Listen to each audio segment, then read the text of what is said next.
السلام علیکم ورحمۃ اللہ وبرکاتہ. کیا حال ہے سب کا؟ نحمدہ ونصلی علی رسولہ الکریم.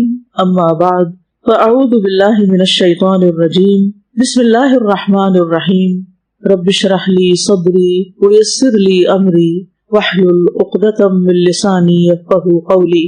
اس پہ غور کیا ولا تکلنی الی نفسی طرفۃ عین، کہ اے اللہ مجھے میرے نفس کے حوالے ایک لمحے کے لیے بھی، طرفۃ عین یعنی آنکھ جھپکنے کی دیر بھی، یعنی ایک لمحے کے لیے بھی نہ کرنا. کیوں؟ اس سے کیا ہو جائے گا؟ تھوڑی دیر اللہ کی بات مان لیں، تھوڑی دیر اپنی منمانی کر لیں. کیا خیال ہے؟ ہو سکتا ہے کہ نفس ہمیں اس وقت کسی ایسے کام کے پیچھے لگا دے کہ جس سے ہمارا باقی بھی کیا کرایا تباہ ہو جائے، اور یا ایسی بات منہ سے نکلوا دے. آپ کو پتہ نہیں کہ زبان سے بعض اوقات ایک کلمہ نکلتا ہے جو اللہ تعالیٰ کو پسند نہیں آتا، اور انسان کہاں سے کہاں پہنچ جاتا ہے. اور اگر کوئی شخص نفس کے حوالے ہو جاتا ہے، یا وہ نفس کی اطاعت کرنے لگتا ہے، یا نفس کی بات ماننے لگتا ہے اور اللہ تعالیٰ کو حکم پیچھے کر دیتا ہے، اور ہو سکتا ہے وہی لمحہ اس کی دنیا سے جانے کا ہو، تو کس حال میں جائے گا، خاتمہ کیسا ہوگا. اور بات یہ ہے کہ نفس کے معاملے میں انسان اپنے اوپر بھروسہ نہیں کر سکتا، یعنی میرے نفس کی ہر خواہش ٹھیک ہوگی یا سوچ ٹھیک ہوگی، تو اس کو اللہ کی حفاظت میں دینا پڑتا ہے. میں اس پہ سوچ رہی تھی کہ اگر ہم اپنے اوپر بھی کنٹرول نہیں رکھتے اور اپنے بارے میں بھی ہم اللہ سبحانہ وتعالیٰ کی رحمت ہی کے محتاج ہیں، تو پھر باقی چیزوں پہ ہمارا کیا اختیار ہے؟ خلق الانسان ضعیفا، انسان کمزور پیدا کیا گیا. اور ویسے بھی آپ دیکھیے کہ یا ایھا الناس انتم الفقراء الی اللہ، اے لوگو تم سب اللہ کے محتاج ہو. کس چیز میں؟ ہر چیز میں، ہر ضرورت میں ہم اس کے محتاج ہیں، لیکن خاص طور پر اپنے نفس کے تزکیے کے حوالے سے، اپنی اصلاح کے حوالے سے، اپنے نفس کے خیر کو ابھارنے کے حوالے سے، کیونکہ اللہ سبحانہ تعالیٰ نے نفس کے اندر کیا ڈالا ہے؟ خیر بھی ڈالا ہے. فَأَلْهَمَهَا فُجُورَهَا وَتَقْوَاهَا، فجور بھی ہے اور تقوی سنگولر ہے، فجور پلورل ہے. تو پھر ایسی صورت میں کیا کرنا چاہیے؟ کسی بھی لمحے غافل نہیں ہونا چاہیے. اصل میں بات یہ ہے کہ جو شیطان ہے نا، ہمارا دشمن، وہ جو ہم پہ قابو پاتا ہے نا، تو وہ دراصل سب سے پہلے نفس کو پتہ کرتا ہے، یا نفس پہ قابو پاتا ہے، پھر اس کے ذریعے باقی ہمارے سینسز کو، آنکھ، کان، زبان، ہر چیز کو کنٹرول کر لیتا ہے. تو اس دعا کو نہیں چھوڑنا، انشاءاللہ صبح اور شام کی روٹین میں ضرور ڈال لینا ہے. ٹھیک ہے؟ تو ہم بات کر رہے تھے کہ اللہ تعالیٰ کو اس کی خوبصورت ناموں اور صفات کے ساتھ پکارنا چاہیے، اور اس کا فائدہ یہ ہوگا کہ ہماری لا علاج بیماریاں، چاہے وہ نفسانی ہوں، روحانی ہوں، جسمانی ہوں، قلبی ہوں، جذباتی ہوں، اخلاقی ہوں، کوئی بھی ہوں، کسی بھی قسم، کیونکہ بیماریوں کی اقسام ہیں، یہ سب اللہ کے ذکر، اللہ کے خاص ناموں کے ساتھ اس کو پکارنے سے انشاءاللہ درست ہو سکتی ہیں. انسان ان بیماریوں سے شفا یاب ہو سکتا ہے، یہ بیماریاں ختم ہو سکتی ہیں. بیماری کوئی بھی ہو، اس کے علاج کے لیے اسباب ضرور اختیار کرنے چاہیے، کیونکہ اللہ سبحانہ تعالیٰ نے کوئی بیماری ایسی نہیں اتاری جس کا علاج نہ اتارا ہو. لیکن کچھ لوگوں کو معلوم ہوتا اور کچھ کو نہیں معلوم ہوتا. تو جن کو معلوم نہیں ہوتا انہیں کیا کرنا چاہیے؟ معلوم کرنا چاہیے. کس سے معلوم کریں گے؟ جو اہل علم ہیں، جو جانتے ہیں. ٹھیک ہے؟ لیکن جب ہمیں علاج کا طریقہ پتہ چل جائے تو پھر علاج بھی سنجیدگی سے کرنا چاہیے. ٹھیک ہے؟ لیکن علاج کرواتے ہوئے یہ یاد رکھنا چاہیے کہ شفا اللہ تعالیٰ کے ہاتھ میں ہے. انسان صرف کوشش کر سکتا ہے، اسے زائل نہیں کر سکتا، بیماری کو دور نہیں کر سکتا. ہاں، اللہ کا حکم ہو جائے تو وہ بغیر دوا کے بھی، صرف دعا کے ذریعے بھی دور ہو سکتی ہے.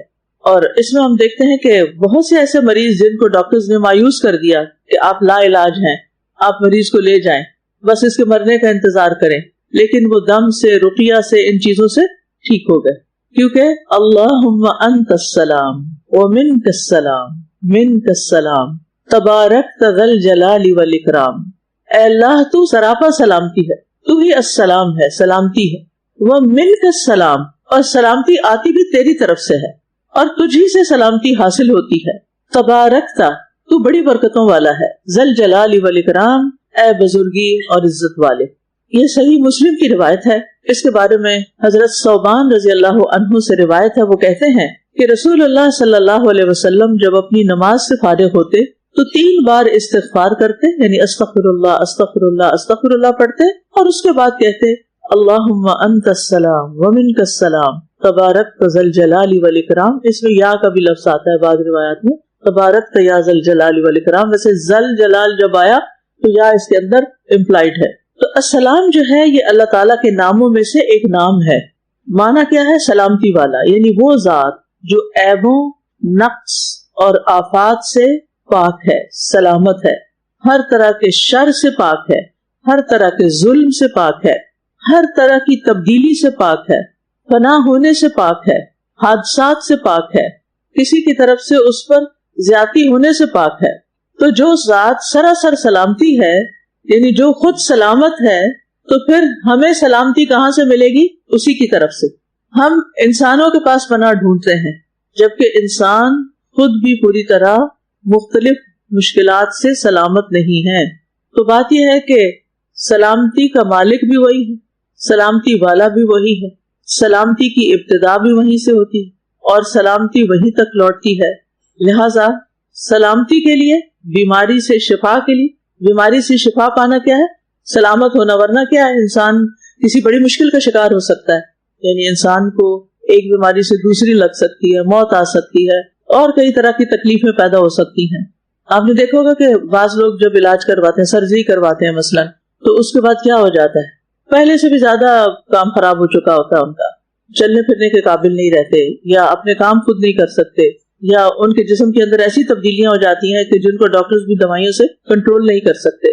اس لیے کسی بھی بیماری میں کیا کرنا چاہیے؟ اللہ تعالیٰ سے سلامتی مانگنی چاہیے کہ اللہ آپ السلام ہیں، سلامتی آپ کی طرف سے آئے گی، آپ مجھے سلامتی عطا کریں، مجھے سلامت رکھیں، مجھے اس مشکل سے نجات عطا کریں. تبارک تا، آپ بہت بلند ہیں اور برکتیں ساری آپ ہی کی ذات سے وابستہ ہیں، یعنی ہر برکت تیری ہی طرف سے آتی ہے. ذل جلال والاکرام، اے عزت اور جلال والے. جلال کا کیا مطلب ہوتا ہے؟ عظمت. جل جلالہ پڑھا ہے کبھی؟ اللہ عز و جل، یہ سب ایک ہی چیز ہے. ذل جلال بھی، جل بھی. تو جلال کا مطلب ہے عظمت والا، ذل جلال عظمت والا. کیونکہ ہم اردو میں بھی یہ لفظ استعمال کرتے ہیں لیکن میننگ پہ غور نہیں کرتے. والاکرام، احسان کرنے والا، عزت والا. یعنی تو اپنے نیک بندوں کو، اپنے ان بندوں کو جو تجھے پکارتے ہیں، آپ کیا کرتے ہیں؟ ان کو سلامتی عطا کرتے ہیں، ان کو عافیت عطا کرتے ہیں.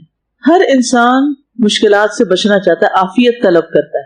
آپ کے دل میں کوئی خوف وغیرہ آتے رہتے ہیں، اس چیز کا کیا ہوگا، یہ کیسے ہوگا، وہ کیسے ہوگا، آتے ہیں نا. تو ان سے نکلنے کا راستہ کیا ہے؟ سلامتی کون دے سکتا ہے؟ امن کون دے سکتا ہے؟ صرف اللہ دے سکتا ہے. کچھ لوگوں کو یہ ڈر ہوتا ہے کہ یہ پنکھا نہ گر پڑے، ان کو واقعی فوبیا ہوتا ہے کہ وہ پنکھے کے نیچے بیٹھ نہیں سکتے، سو نہیں سکتے. ایک خوف سا ذہن میں بیٹھا ہوتا ہے. کوئی خبر پڑی ہوتی ہے کہ پنکھا گرنے سے فلاں کی ہڈیاں ٹوٹ گئی ہیں، ہو گیا. تو اس قسم کے خوف بھی ایک بیماری ہے. ٹھیک ہے، تو جب ایسا کوئی خوف آیا، آپ کو رات سے ڈر لگے، جنات سے ڈر لگے، یہ ایک خوف بچپن سے ڈال دیا جاتا ہے. اصل میں اگر آپ نیچے بیٹھے ہو، چھت پر کوئی کھٹ پٹ ہوئی ہے، تو ایک خیال آئے گا چور کا اور دوسرا آئے گا جن کا. یوں لگتا ہے کوئی سیڑھیاں اتر رہا ہے. ہوتا ہے کبھی خیال آتا ہے نا؟ ایسا ہوتا ہے. اور کیسے ہوتا ہے؟ لگتا ہے کہ واش روم کا پانی کھول گیا ہے، آپ اٹھ کے دیکھتے ہیں کوئی بھی نہیں وہاں، دروازہ کھلنے بند ہونے کی آواز آتی ہے. یعنی مختلف طرح کے خوف، کیونکہ اللہ تعالیٰ نے خود ہی فرما دی کہ خوف تو ہوں گے. خوف ہر انسان کے اندر ہے، کسی کے اندر کم، کسی کے اندر زیادہ. اب تھوڑا بہت تو ہوتا ہی ہے، لیکن اگر وہ بہت زیادہ ہونے لگ جائے اور ایک بیماری بن جائے، یعنی کوئی انسان خوف کی بیماری کا شکار ہو جائے کہ ابھی پتہ نہیں کیا ہو جائے گا، ابھی پتہ نہیں کیا ہو جائے گا، آسمان گر پڑے گا یا زمین پھٹ پڑے گی یا کوئی زلزلہ آ جائے گا. یہاں اسلام آباد میں تو زلزلے کا بھی بڑا خوف رہتا ہے، اور کچھ لوگ تو باقاعدہ رات کو دوپٹہ وغیرہ پاس رکھ کے سوتے ہیں کہ اللہ نہ کرے زلزلہ اور باہر نکلنا پڑا تو دوپٹہ تو سر پہ اڑے. ایون کسی کو دیکھا تھا کرتے ہوئے، کچھ کو اندھیرے کا خوف ہوتا ہے. میں ان کا ذکر کیوں کر رہی ہوں؟ یہ سب انڈرسٹوڈ نون باتیں ہیں، لیکن میں آپ کو یاد دہانی اس لیے کرا رہی ہوں کہ ایسی سچویشن میں کریں کیا. آپ تو طریقہ سکھا رہے ہیں کہ اگر ایسی کوئی چیز آپ کے ذہن پہ حاوی ہے تو کس کو پکاریں گے؟ اللہ تعالیٰ کو. یعنی یہ ذہنی بیماریاں ہیں یا روحانی بیماریاں ہیں، تو ایسے میں آپ کیا کریں؟ اللہم انت السلام منک السلام. مقصد کیا ہے؟ اللہ تو سراسر سلامتی ہے، تجھے تو کوئی نقصان نہیں دے سکتا، اور تو سلامتی دینے والا بھی. منک السلام. آگے کیا ہے؟ تبارک ذل جلال والاکرام. بس اپنی حاجت رکھ دی، اللہ کو بس پکار دی، جیسے انی مسنی الضر وانت ارحم الراحمین. اب یہاں یہ کون سی دعا ہے؟ دعائے عبادت. یعنی اس طرح آپ اللہ تعالیٰ کو پکارتے ہیں. ٹھیک ہے، یہ ہر نماز کے بعد بھی پڑھتے ہیں تاکہ ہم اس طرح کے خوف سے باہر نکلیں. لیکن اس کا یہ مطلب نہیں کہ وہ خاص ہے بس اسی وقت پڑھنا ہے، اگر کسی اور وقت پڑھا تو گناہ ہو جائے گا یا کوئی بدعت ہو جائے گی، ایسا کچھ نہیں۔ اللہ تعالیٰ کو ہر حال میں ہر طریقے سے جو مسنون ہے پکار سکتے ہیں۔ تو یہ انسان کے اندر ایک فطری تقاضا ہے کہ اس کو سلامتی پسند ہے، امن چاہیے اس کو، اور یہ ایک حقیقت ہے کہ جو کام امن میں ہو سکتے ہیں وہ فساد کے زمانے میں نہیں ہو سکتے۔ اور ہر انسان عافیت چاہتا ہے مختلف چیزوں سے بچنے کے لیے۔ کسی کو اگر آپ دیکھیں اس کو فلو ہوا ہوا یہ کوئی کھانس رہا ہے تو آپ کو کچھ خیال آتا ہے؟ کیا خیال آتا ہے؟ مجھے بھی نہ ہو جائے کہیں۔ اچھا پھر کیا ہوتا ہے؟ ہو جاتی ہے۔ آپ نے اس عافیت پہ کبھی شکر ادا کیا جو کھانسی سے پہلے کی تھی، جب آپ کو کبھی کھانسی نہیں آتی تھی، آپ آرام سے جہاں چاہتے تھے بیٹھ جاتے تھے، جس سے چاہتے تھے ملتے تھے، کبھی ہم نے شکر نہیں ادا کیا ان نعمتوں پر۔ لیکن جب وہ نعمت جاتی ہے اور پھر دوبارہ ملتی ہے تو پھر ہمارے اندر تھوڑا سا شکر آ بھی جاتا ہے۔ تو بہرحال ہمیں اللہ سبحانہ تعالیٰ سے سلامتی اور عافیت مانگتے رہنا چاہیے، اور نبی صلی اللہ علیہ وسلم نے فرمایا لم یعط بعد الیقین خیرا من العافیہ، کوئی شخص یقین کے بعد عافیت سے بہتر کوئی نعمت نہیں دیا گیا۔ یقین بہت بڑی نعمت ہے، اللہ کی ذات پہ بھروسہ بہت بڑی نعمت ہے۔ نبی صلی اللہ علیہ وسلم نے امت کو بھی حکم دیا اور اس کے ساتھ ساتھ خود بھی آپ عافیت کی دعا مانگتے تھے۔ ابن جزری فرماتے ہیں جسے عافیت مل گئی وہ اس چیز کو حاصل کر کے کامیاب ہو گیا جس کی وہ دین اور دنیا میں دل و جان سے چاہت اور تمنا کرتا ہے، اور وہ اس برائی سے بھی محفوظ ہو گیا جس سے دنیا اور آخرت میں ڈرتا ہے۔ ٹھیک ہے، اور مالک تو وہی ہے نا، اس لیے مانگنا بھی اسی سے ہے۔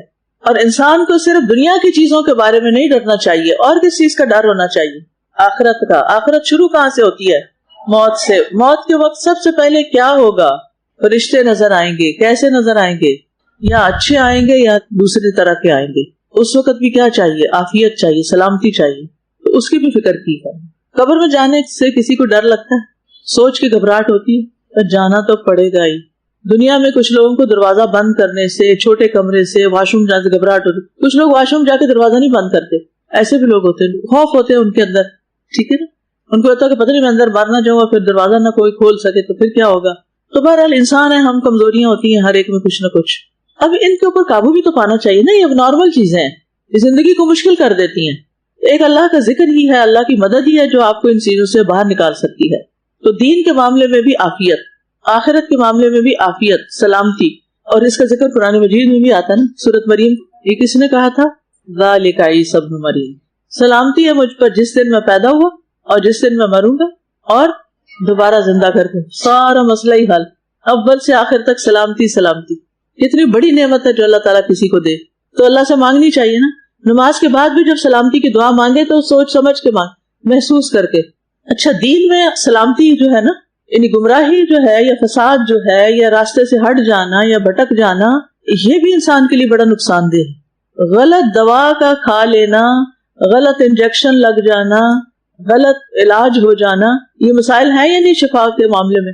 بیماروں کو ان مسائل کا سامنا کرنا پڑتا۔ ایک دفعہ میں کوئی رپورٹ پڑھ رہی تھی تو اس میں تھا کہ دنیا میں ہارٹ اٹیک سے شاید اتنے لوگ نہیں مرتے جتنے ڈاکٹروں کی غلط تشخیص اور غلط دوائیوں کی وجہ سے مرتے ہیں۔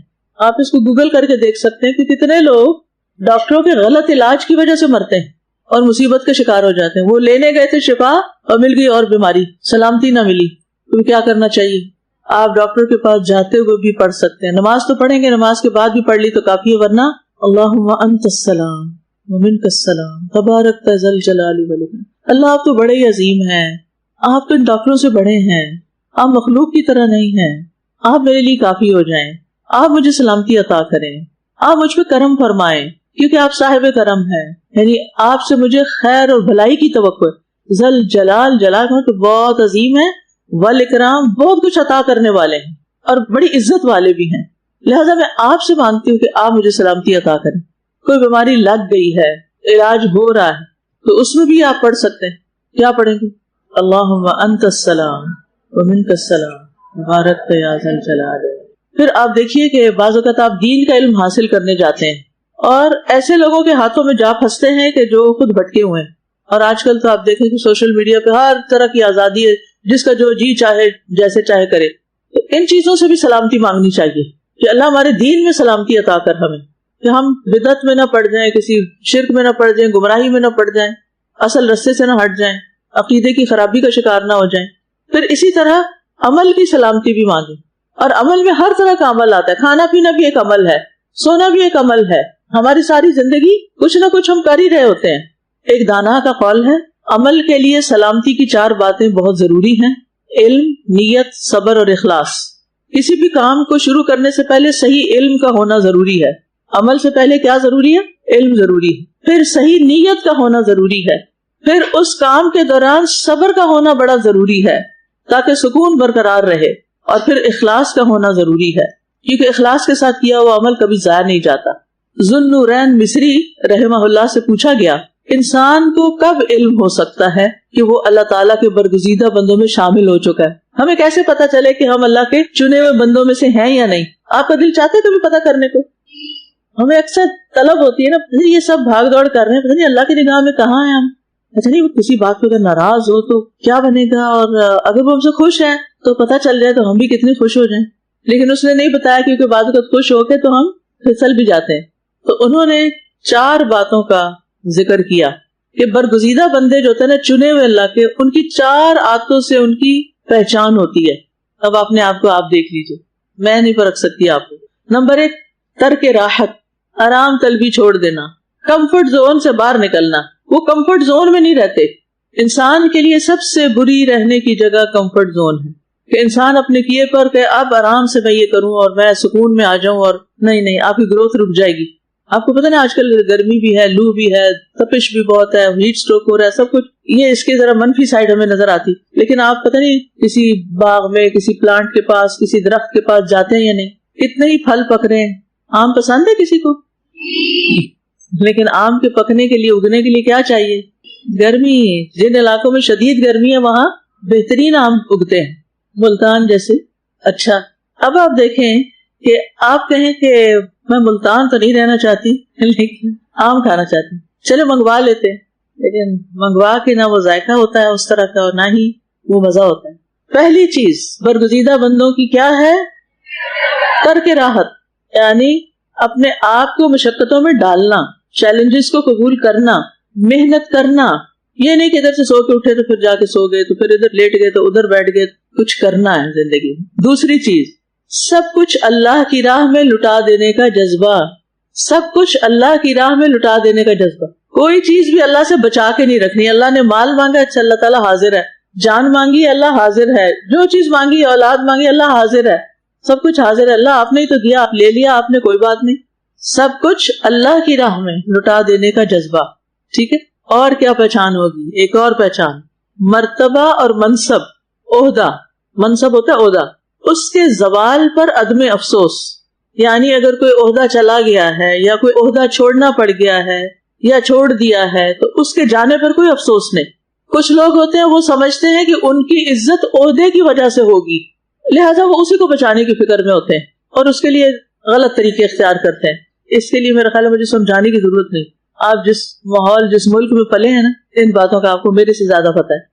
کس قدر دوڑ لگی ہوئی ہے عہدوں کے حاصل کرنے کی. کیوں؟ اس کی وجہ یہ ہے کہ ان کو پتا ہے کہ عہدہ ہوگا یا کوئی منصب ہوگا تو لوگ ہماری عزت کریں. لیکن آپ نے دیکھو گے ایسی عزت اصل عزت نہیں ہوتی. وہ لوگ اپنے فائدوں کے لیے, اپنے مطلب کے لیے آپ کی عزت کر رہے ہوتے ہیں. کیا وہ آپ کے مخلص دوست ہیں جو صرف عہدے کی وجہ سے آپ سے محبت کرتے ہوں؟ دوستوں کو پہچانیے, مخلص لوگوں کو پہچانیے. مخلص لوگ جو آپ سے محبت کرتے ہیں وہ نہ کسی عہدے کے آنے پر زیادہ کریں گے اور نہ کسی عہدے کے جانے پر کم کریں گے, وہ آپ کے ساتھ ہی رہیں گے. لیکن جو لوگ صرف عہدے کی بنا پہ کرتے ہیں نا, تو جتنے دن آپ کی وہ نمبر پلیٹ لگی ہوئی ہے نا عہدے والی, وہ سلوٹ کریں گے, اور جس دن وہ اتر گئی تو کیا ہوگا؟ سب کچھ کیا. اچھا, کچھ لوگ باقاعدہ اس بات پہ پریشان ہوتے ہیں کہ ریٹائرمنٹ ہوگی تو کیا کریں گے, فیس نہیں کر سکتے لوگوں کو. تو اللہ آپ کو کہیں بھی پہنچائے, کسی بھی عہدے پر, آپ کو یا آپ کے ہسبینڈ کو یا باپ کو یا کسی کو بھی. مثلا آپ کے والد کسی بہت اونچی پوسٹ پہ تھے, اچانک کوئی بیماری آ گئی, سب چھوڑنا پڑا, تو اب کیا ہے؟ اللہ رازق ہے, اللہ مالک ہے, کچھ نہیں ہوتا. پھر کیا ہوا؟ ہم تو اس عہدے سے پہلے بھی بہت کر رہے تھے, اس کے بعد بھی کرتے رہیں گے. ہم وہی ہیں جو ہم کرتے ہیں. اور چوتھی چیز مزے کی چیز ہے, تعریف اور تنقید کو برابر سمجھنا, فیڈ بیک کو مائنڈ نہ کرنا, تعریف اور مذمت کو برابر سمجھنا. نہ وہ تعریف پہ بہت پھولتے ہیں اور نہ ہی مذمت کو برا سمجھتے ہیں, کہ کسی نے کچھ کہہ دیا تو دل چھوٹا کر بیٹھے, رونے دھونے لگ گئے, ہائے کیا ہو گیا, میری بات نہیں سنی گئی, میری بات نہیں مانی گئی, مجھ پہ باتیں کرتے ہیں, لوگوں کی باتیں. اللہ کا چنا ہوا بندہ بننا ہے تو کیا کرنا ہے؟ کسی کی باتوں کی پرواہ نہیں کرنی. اور اگر کوئی کہے کیا کر رہی ہو تم, کب تک الہدا میں رہنا ہے, بس یہی پڑھتی رہو گی, کچھ نہیں کرنا, اور یونیورسٹی نہیں جانا, ڈاکٹر نہیں بننا, وہ ہزاروں بن رہے ہیں, اگر میں نے دین کی عالمہ بننا ہے تو آپ کو کیا مسئلہ ہے؟ ملک میں ڈاکٹروں کی کمی ہے؟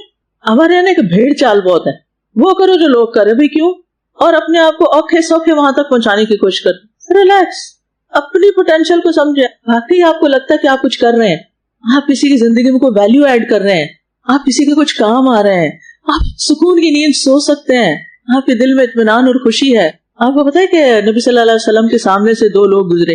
ایک گزرا تو آپ نے پوچھا اس کے بارے میں کیا کہتے, تو لوگوں نے کہا کہ یہ کہیں رشتہ ڈالے تو اس کو دے دیا جائے گا, یہ کہیں کوئی بات کرے تو اس کی سنی جائے گی, یعنی سب لوگ اس کی بڑی ویلیو کرتے ہیں. اس کے بعد ایک غریب سا شخص گزرا جس کی کوئی امپورٹنس نہیں تھی, اور لوگوں نے کہا کہ اس کی تو کوئی ویلیو نہیں, اور میں یہ اللہ کے نزدیک اس کی ایسی قدر ہے کہ اگر یہ اللہ پہ قسم ڈال دے تو اللہ اس کی قسم پوری کر دے.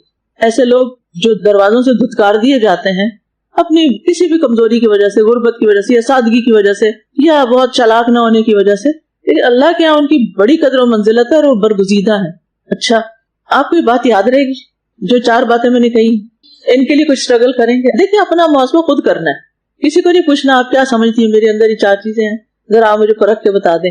نہیں, اپنا حساب خود لیتے رہیں کہ میں اپنا آرام چھوڑ سکتی ہوں, اپنا آرام قربان کر سکتی. کبھی کبھی ایسا ہوتا ہے نا, کوئی کام کرنا ہوتا ہے, نماز ہی پڑھنی ہوتی ہے, اٹھا ہی نہیں جاتا, لیکن آپ پھر بھی اٹھتے ہیں. آپ اللہ کے چنے ہوئے بندے ہیں. آپ نے اپنے لیے کچھ پیسے جمع کیے تھے کہ فلاں کام کروں گی, آ گیا کوئی ایسا شخص جس کو فیس چاہیے یا دوائی چاہیے, اب آپ سوچتے ہیں کیا کروں, کشمکش. پھر آپ ہمت کرتے, جرت, کوئی بات نہیں, نکالو, دو, اللہ کے پاس جمع کراؤ, مل جائے گا, کہیں نہیں جاتا, تمہارے پاس ہی رہے گا. دیکھو اللہ تعالیٰ کو دو گے تو اللہ تعالیٰ اس کو ضائع کر دے گا؟ نہیں کرے گا. یہاں بھی کئی گنا واپس آئے گا, آگے تو پھر خیر ہے ہی, کھجور کا ٹکڑا بھی بہت پہاڑ جتنا ملے گا. اور پھر عہدوں سے دلچسپی نہیں. عہدہ ایک ذمہ داری ہوتی ہے, وہ کوئی خوشی کی چیز نہیں ہوتی, وہ ایک وبال ہوتا ہے جو انسان پہ پڑ جاتا ہے, وہ ایک پہاڑ ہوتا ہے جو سر کے اوپر آ جاتا ہے. اپنے اسلاف کو دیکھیں, حضرت ابوبکر کو دیکھیں, حضرت عمر کو دیکھیں, باقی جو خلفائے راشدین ہیں ان کو دیکھیں جو اللہ کے چنے ہوئے بندے تھے. حضرت عمر بن عبدالعزیز کو دیکھیں, انہوں نے کوئی عہدہ قبول کر کے پارٹی کی تھی, کوئی تحفوں کا لین دین کیا تھا, کوئی مبارکیں دی تھی ایک دوسرے کو؟ نہیں. اس میں تو دوسرا قابل رحم ہوتا ہے. سب سے بڑا تحفہ آپ اس کو دعا کا دے سکتے ہیں کہ جو ذمہ داری اللہ نے اس پہ ڈالی اللہ اسے پورا کرنے کی توفیق دے. یہ کوئی خوشی کی بات نہیں ہوتی. اور نہ ہی کبھی عہدوں کے ذریعے عزت پانے کی کوشش کریں, یہ انتہائی خطرناک راستہ ہے. کیونکہ اگر کریں گے لوگ تو آپ پھولے نہیں سمائیں گے, آپ سے باہر ہو جائیں گے. نہیں کریں گے تو آپ کچھ کر نہیں سکیں گے. کہ لوگ تو مجھے پوچھتے ہی نہیں, وہ تو میری قدر ہی نہیں کرتے, انہوں نے تو مجھے کبھی تعریف ہی نہیں کی, مجھے کوئی سرٹیفکیٹ وغیرہ بھی نہیں دیا, اور مجھے کوئی انعام بھی نہیں دیا, مجھے سلام بھی نہیں کرتے. یہ کیسے لوگ ہیں, ان کو نہیں پتا کہ میں کہاں پہنچ گیا ہوں. سب شیطانی باتیں. اللہ کے چنے ہوئے بندے ایسے نہیں کرتے. اور پھر آپ کو اپنے کام کی ویلیو پتا ہونی چاہیے, آپ ٹھیک کرنے کے نہیں کر رہے, آپ کا ضمیر کیا کہتا ہے. پرواہ نہ کرے, کوئی تعریف کرتا ہے, کوئی تنقید کرتا ہے. یہ 4 سبق آپ نے یاد رکھنے اگر اللہ کے چنے ہوئے بندوں میں شامل ہونا ہے. ٹھیک ہے, اگر شوق ہے تو بھائی, نہیں شوق تو کوئی بات نہیں, آپ پہ بوجھ نہیں ڈالتی. معصوم بچیاں ایسے ہی اتنے بڑے بڑے پہاڑ اٹھوائیں ان کو, لیکن نیت تو رکھے نا, اللہ کا پسندیدہ بننا ہے, اللہ کا پسندیدہ بننا ہے. کیونکہ وہ عزتوں کا مالک ہے نا, جو عزت اس کے پاس ہے نا وہ کوئی بھی نہیں دے سکتا آپ کو, اور اگر وہ کسی کو ذلیل کرے تو کوئی عزت پا بھی نہیں سکتا. تمہارا خلاصہ یہ کہ دوسروں کے لیے اپنا آرام قربان کریں, اللہ کی عبادت کے لیے و دوسروں کی خدمت کے لیے. تھوڑا ہونے کے باوجود بھی دینے والوں میں سے ہوں. منصب کو امانت سمجھیں, اگر وہ واپس چلا جائے تو کسی قسم کا رنج نہ ہو بلکہ سکون میں آ جائیں. اور آپ کا کام لوگوں کی تعریف کا پابند نہ ہو. تعریف کا انجیکشن لگے گا تو چلوں گی, ورنہ بیٹھ جاؤں گی, یہ نہیں کرنا. اس سے اوپر اٹھ جائیں.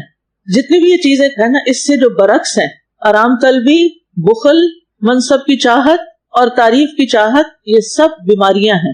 ٹھیک ہے, یہ کیا ہے؟ نفس کی بیماریاں. لہٰذا دعا کرنی ہے ان بیماریوں سے چھٹکارے کے لیے بھی, اللہم انت السلام ومنک السلام تبارک ذل جلال والاکرام. تو پتہ چل گیا کہاں کہاں یہ دعا پڑھنی ہے. آپ سوچ رہے ہوں گے شاید میں سر درد کا کوئی علاج بتا رہی ہوں. یہ جو نفس کی بیماری ہے نا, وہ سر درد سے بھی بری بیماری ہے. ٹھیک ہے جی سر. اللہم انت السلام, اللہ کا نام السلام, سلامتی اس کی طرف سے. یہی صفت بندوں کو بھی اپنانی چاہیے کہ ہم دوسروں کے لیے سراپا سلامتی بنیں. وہ بھی یہی ہے من کا سلام، کہ یہ سلامتی اللہ سبحانہ تعالیٰ کی طرف سے ہے کہ تم میری طرف سے پرامن ہو. لیکن ہم ایک دوسرے کو نقصان پہنچانے کے، ایک دوسرے کو دھوکہ دینے کے در پہ، ایک دوسرے کو چیٹ کرنے کے در پہ، بیوقوف بنانے کا. اس کے لیے ایک اور دعا بھی بہت اچھی ہے اور بہت فائدہ ہوتا ہے اس کا. اللہم ارینی حقیقت الاشیاء کما ہی، اللہ مجھے لوگوں کے ریئل فیس دکھا. کیونکہ کچھ لوگ سامنے آپ کی بہت خوشامد کرتے ہیں، پیچھے سے جڑیں کاٹ رہے ہوتے ہیں، آپ کو سمجھ نہیں آتی یہ کیا ہو رہا ہے. لیکن اللہ آپ کی مدد کرتا ہے اور آپ کو سب سمجھ آنے لگتا ہے. یہ الگ بات ہے کہ آپ تغافل سے کام لیں. میں نے ایک خطبہ سنا تھا عید کے موقع پر تغافل کے بارے. پہلی دفعہ میں نے یہ کانسیپٹ اس خطبے کے اندر سارا، یعنی عید کے دن انہوں نے اتنی خوبصورت بات کی، سب سے ملیں، غلطیوں کو معاف کریں، پتہ بھی ہے تو تغافل برتیں، اپنی زندگی آسان کریں. تجاہل عارفانہ جس کو کہتے ہیں، یعنی پتہ ہے آپ کو لیکن آپ جاہل نظر آتے ہیں، ہوتے نہیں ہیں. تو اس کے بغیر کام نہیں چلتا. اگر آپ ہر وقت دوسروں کو چوٹیاں کاٹ کریں، یہ دیکھو تمہاری یہ غلطی ہے، تمہاری یہ غلطی ہے، تمہاری یہ کوتاہی ہے، کیا ہوگا؟ دراصل وہ اپنے آپ ہی کو تکلیف دیں گے. آپ نواز بن سمان رضی اللہ عنہ سے روایت ہے کہ میں نے رسول اللہ صلی اللہ علیہ وسلم سے نیکی اور گناہ کے بارے میں سوال کیا تو آپ نے فرمایا نیکی اچھے اخلاق کا نام ہے اور گناہ وہ ہے جو تیرے دل میں کھٹکے اور تجھے یہ ناگوار ہو کہ لوگ اس سے باخبر ہوں. یعنی انسان کے دل میں جس بات پر، جس کام پر چبھن محسوس ہو اور جس چیز کو انسان لوگوں سے چھپانا شروع کر دے، سمجھیے کہ پھر وہ اللہ سبحانہ تعالیٰ کی نافرمانی کا کام ہے. کیونکہ انسان فطری طور پر اللہ کی فرما برداری کے ساتھ پیدا کیا گیا ہے. اس کے اندر اللہ تعالیٰ نے اپنی پہچان بھی رکھی ہے، حیا بھی رکھی ہے اور نیکی کا جذبہ بھی رکھا ہے. قرآن مجید میں آتا ہے فَأَلْهَمَهَا فُجُورَهَا وَتَقْوَاهَا کہ انسان کے اندر اس کا فجور اور تقوی ہم نے الہام کر دیا، ڈال دیا. یعنی انسان کو فطری طور پر معلوم ہے کہ اچھائی کیا ہے اور برائی کیا ہے. پھر شریعت اس کو بتاتی ہے کہ حلال کیا ہے، حرام کیا ہے، جائز کیا ہے، ناجائز کیا ہے. ان ساری معلومات کے باوجود اصل مفتی انسان کے اپنے دل کے اندر ہوتا ہے، جو اسے آگاہ کرتا رہتا ہے کہ وہ کیا ٹھیک کر رہا ہے اور کیا نہیں. تو گویا گناہ کا معیار دل کی حالت پر ہے. جیسا کہ ایک اور روایت سے بھی ہمیں پتہ چلتا ہے، خوشنی رضی اللہ عنہ کہتے ہیں کہ ایک مرتبہ میں نے پوچھا کہ یا رسول اللہ صلی اللہ علیہ وسلم یہ بتائیے کہ کون سی چیز میرے لیے حلال اور کون سی چیزیں حرام ہیں. آپ صلی اللہ علیہ وسلم نے سر اٹھا کر مجھے نیچے سے اوپر تک دیکھا اور فرمایا نیکی وہ ہوتی ہے جسے کر کے نفس کو سکون اور دل کو اطمینان نصیب ہوتا ہے، اور گناہ وہ ہوتا ہے جس میں نہ نفس کو سکون ہوتا ہے نہ دل کو اطمینان، اگرچہ مفتی فتوے دیتے رہیں. یعنی ساری دنیا میں یہ کہتی رہے کہ تم ٹھیک کر رہے ہو، لیکن اگر انسان کا ضمیر چین میں نہ ہو اور وہ اس کے خلاف جا رہا ہو تو انسان کو ساری دنیا کے باتوں کے مقابلے میں اپنے ضمیر کی آواز پر کان دھرنے چاہیے. پھر سوال یہ پیدا ہوتا ہے کہ گناہوں کے بارے میں جاننا کیوں ضروری ہے. یعنی گناہ کی تعریف تو ہو گئی، لیکن گناہوں کو جان کر ان سے بچنے کی ضرورت کیا ہے. حقیقت یہ ہے کہ کوئی چھوٹا گناہ ہو یا بڑا گناہ ہو، اس کے اثرات انسان کی زندگی پر مرتب ہوتے ہیں.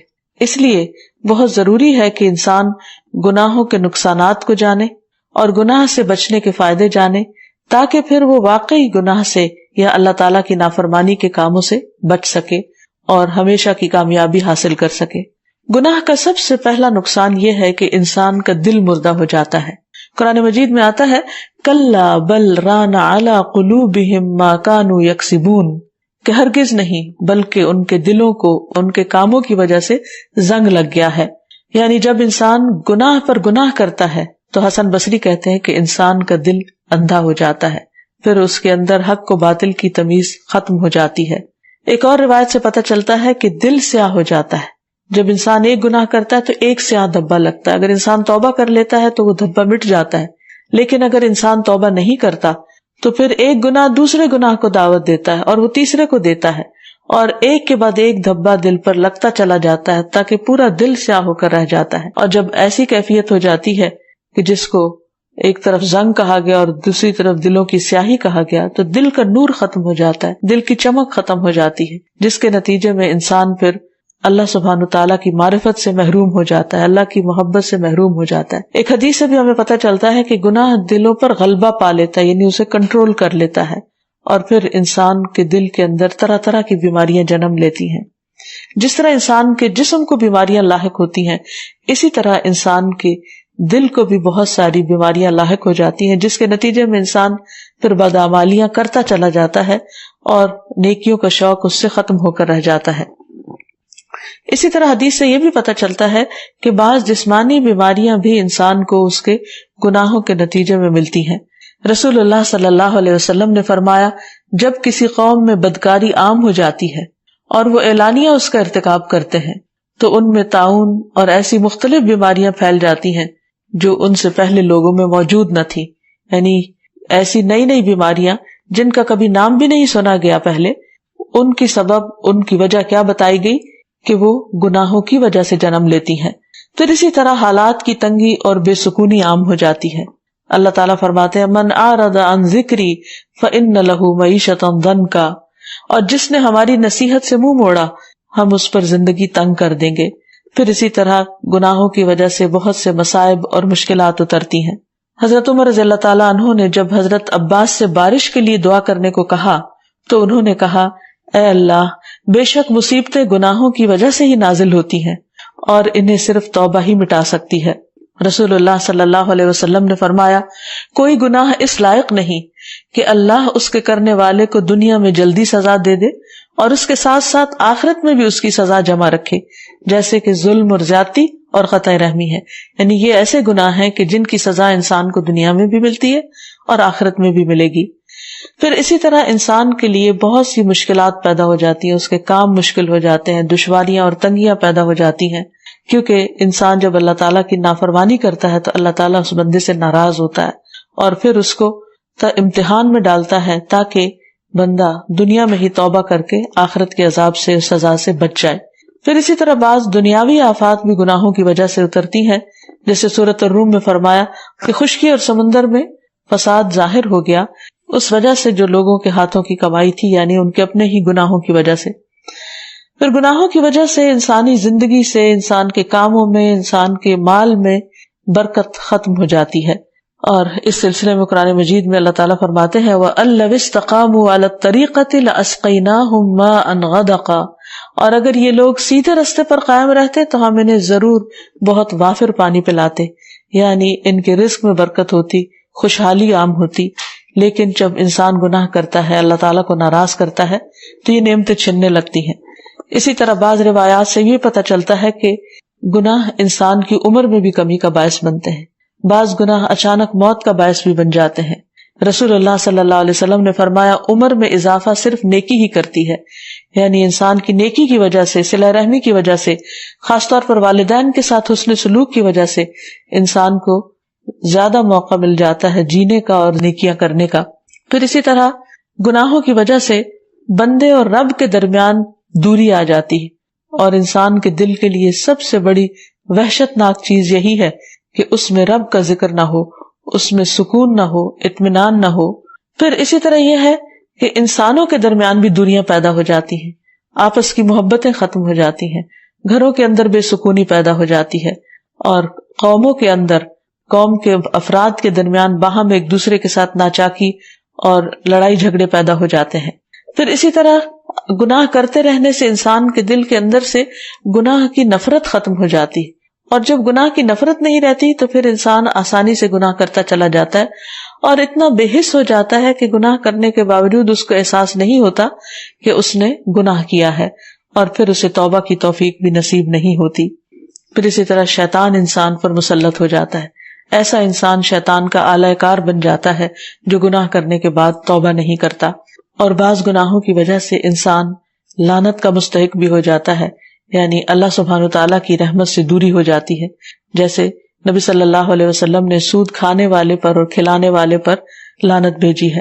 پھر اسی طرح انسان بعض اوقات بڑے گناہ نہیں بھی کرتا لیکن چھوٹے گناہ معمولی سمجھ کر کرتا چلا جاتا ہے تو یہ یاد رکھنا چاہیے کہ چھوٹے چھوٹے گناہ مل کر انسان کو ڈبونے کے لیے کافی ہو جاتے ہیں۔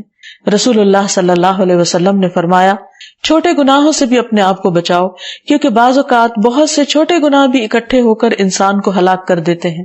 پھر رسول اللہ صلی اللہ علیہ وسلم نے اس کی مثال اس قوم سے دی جنہوں نے کسی جنگل میں پڑاؤ ڈالا، کھانے کا وقت آیا تو ایک آدمی جا کر ایک لکڑی لے آیا، دوسرا جا کر دوسری لکڑی لے آیا، یہاں تک کہ بہت سی لکڑیاں جمع ہو گئی اور انہوں نے آگ جلا کر جو اس میں ڈالا پکا لیا، یعنی ایک ایک تنکا مل کر اتنی آگ بن گئی کہ پورا کھانا تیار ہو گیا۔ تو اسی طرح چھوٹے گناہوں کی کثرت انسان کو جلانے کے لیے کافی ہے، یعنی چھوٹے گناہوں کی کثرت انسان کے لیے بڑی مصیبت کا پیش خیمہ بن سکتی ہے۔ پھر اسی طرح قرآن مجید سے یہ بات بھی پتہ چلتی ہے کہ جب مختلف اقوام کھلم کھلا گناہ کرنے لگتی ہیں تو عمومی طور پر ان پر عذاب آ جاتا ہے۔ اللہ تعالیٰ فرماتے ہیں وَاتَّقُوا فِتْنَةً لَا تُصِيبَنَّ الَّذِينَ ظَلَمُوا مِنْكُمْ خَاصَّةً وَاعْلَمُوا أَنَّ اللَّهَ شَدِيدُ الْعِقَابِ، اور اس مصیبت سے بچ جاؤ جو صرف انہی لوگوں کے لیے مخصوص نہ ہوگی جنہوں نے تم میں سے ظلم کیا، اور جان لو اللہ سخت سزا دینے والا ہے۔ یعنی اس عذاب سے بچ کے رہو، اللہ تعالیٰ سے توبہ کرتے رہو، کہیں ایسا نہ ہو کہ دوسروں کے گناہوں کی وجہ سے تم پر بھی عذاب آ جائے، کیونکہ جب کسی قوم میں گناہ ہوتے ہیں اور ان گناہوں کو روکنے کی کوئی کوشش نہیں کی جاتی تو پھر عمومی طور پر ایسی تکلیفیں آتی ہیں جو سب کو اپنی لپیٹ میں لے لیتی ہیں، حتیٰ کہ باقی مخلوقات پر بھی اس کا اثر پڑتا ہے۔ یعنی صرف انسان ہی نہیں، جانوروں تک کو تباہ و برباد کر دیتی ہیں ایسی مصیبتیں۔ رسول اللہ صلی اللہ علیہ وسلم نے فرمایا، فاجر بندے کے مرنے پر اللہ کے بندے، شہر، درخت اور چوپائے سب آرام پا جاتے ہیں۔ پھر اسی طرح یہ ہے کہ قیامت کے دن انسان پر گناہوں کا بوجھ ہوگا جو اس کے لیے شرمندگی کا باعث ہوگا۔ قرآن مجید میں آتا ہے وَلَا تَزِرُ وَازِرَةٌ وِزْرَ أُخْرَى وَإِن تَدْعُ مُثْقَلَةٌ إِلَىٰ حِمْلِهَا لَا يُحْمَلْ مِنْهُ شَيْءٌ وَلَوْ كَانَ ذَا قُرْبَىٰ، کوئی بوجھ اٹھانے والا دوسروں کے گناہوں کا بوجھ نہیں اٹھائے گا، اور اگر بوجھ سے لدا ہوا شخص کسی دوسرے کو اٹھانے کے لیے بلائے گا بھی تو کوئی اس کے بوجھ کا کچھ بھی حصہ اٹھانے کو تیار نہ ہوگا، اگرچہ وہ اس کا رشتہ دار ہی کیوں نہ ہو۔ اسی طرح قیامت کے دن گناہوں کے مطابق انسان کا جسم پسینے میں ڈوبا ہوا ہوگا، کوئی ٹخنوں تک، کوئی گھٹنوں تک، کوئی اس سے اوپر تک۔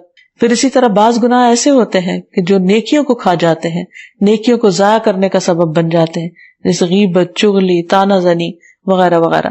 تو اس لیے بہت ضروری ہے کہ انسان اپنے گناہوں سے توبہ کر لے اور استغفار کرے، اور دنیا سے رخصت ہونے سے پہلے اپنی بخشش کروا لے، کیونکہ بخشش کا دروازہ موت تک کھلا رہتا ہے، لیکن مرنے کے بعد انسان قبر کے سارے عرصے میں اگر سارا وقت بھی استغفار کرتا رہے تو اس کو اس سے کچھ فائدہ نہیں۔